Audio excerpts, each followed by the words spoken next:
Okay. I think when I spoke about the self-care and the how we need to try and find little activities that fit into each category that falls under self-care and put that into a schedule and a routine, and managing sleep as well, we feel a lot more in control, and it gives us a sense of like our life is balanced.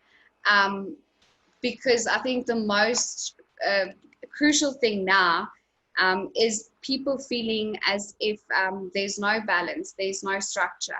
So to create balance, it's as simple as separating certain spaces in the house, having a structure, having routine, incorporating time for your mental well-being, physical well-being, uh, eating, sleeping, all of those things that we mentioned.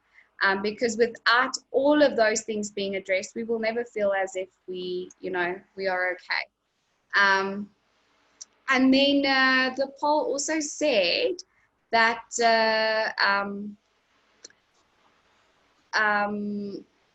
or the fear, or what is the most significant thing when it comes to like after lockdown. It said that you guys are scared of getting infected, and that's quite significant, because it is attached to the existential slash material subheading we have here.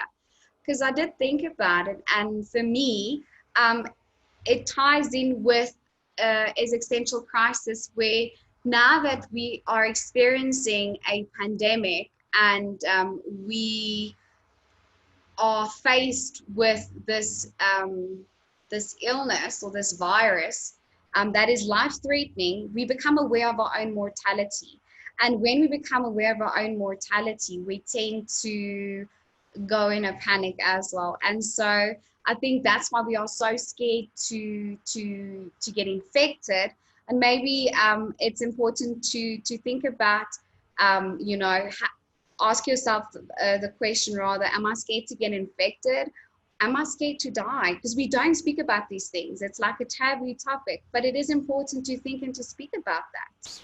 And then the last issue, I think, because we've spoken about the individual, and if the individual is not okay, it's going to affect home life and relationships. And so now we get to the last aspect, which is the professional life, and what happens after this. We don't know. So I think we need to acknowledge that those of you who have returned to work, circumstances have changed, and you might now be using energy to do what in your mind you feel is unnecessary, and that could be depressing. People in general aren't really, I don't want to say not happy, but people around you might also be stressing, and so it just creates a depressing atmosphere, and that is once again related to bringing the focus from the outside to within yourself. Because if we are going to, feel as if, work situation is not okay, people around me are not okay, this is so depressing, I feel frustrated all the time, it's going to be difficult to maintain health, mental and physical. And so just shift the focus from the outside and bring it back within. I can't control what is happening at work. I can't control how people are responding to this. I can't control what is requested of me, but what I can control is what I am thinking, what I'm feeling, and what I am doing.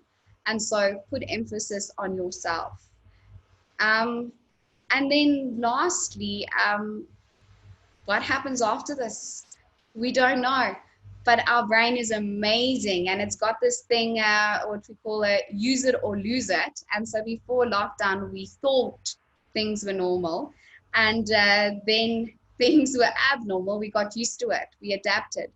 And now after lockdown, when things go back to normal, we're going to have to readapt again.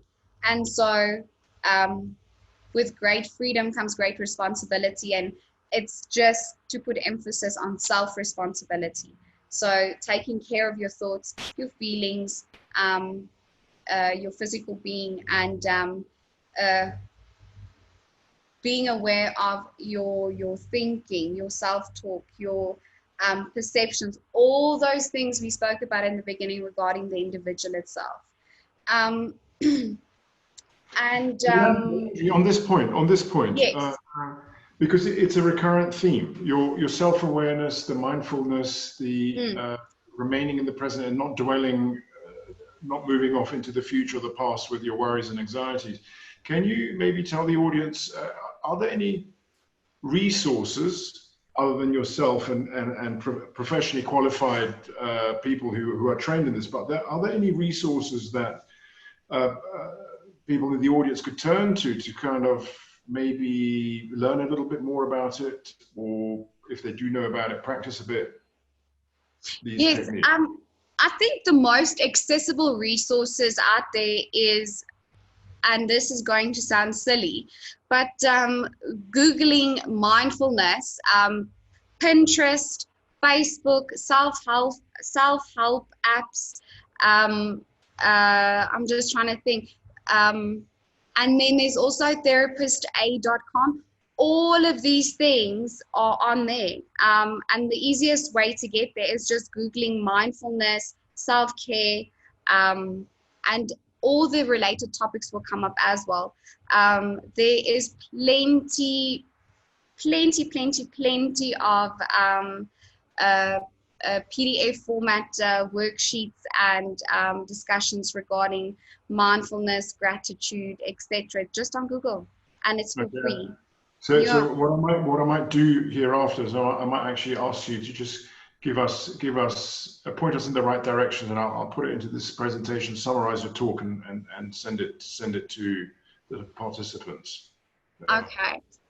Tell me, I've also got another question, because I'm sort of looking at the names in the audience. There's some people here who in normal times are extraordinarily in control of a huge number of people and resources. I won't mention them by name.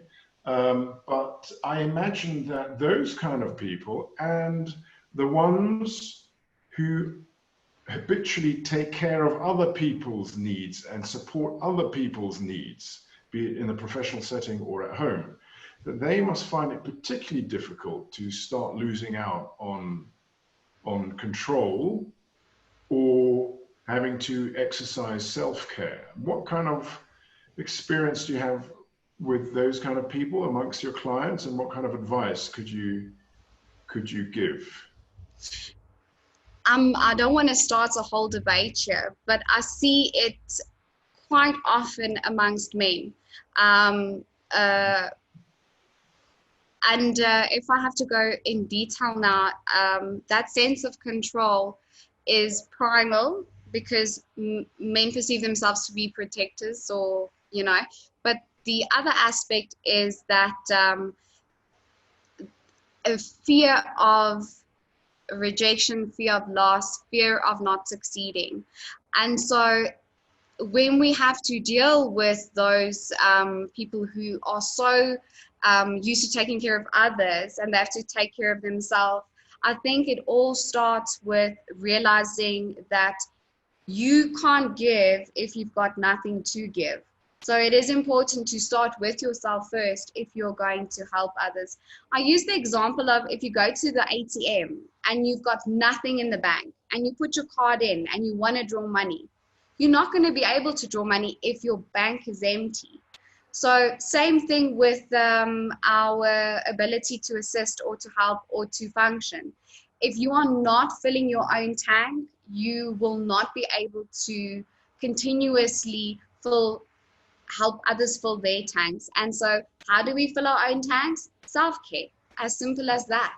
So maybe they should have a discussion discussing their feelings with regards to wanting to help and always being there for someone else. There's a lot of deeper stuff to that. Discussing with a professional, seeing someone. that could also help. But it basically comes down, everything comes down to acknowledging yourself and bringing everything within and not staying outside. Yeah, I think those are very important pieces of wisdom that you've given us here. There's certainly a lot of gold in what you've spoken about in the last 60 minutes, and thank you very much. I'm sure we could spend probably a whole another week online discussing these things in greater depth, but alas, time is limited, and there are other obligations looming. But I really want to give the audience an opportunity to ask some questions.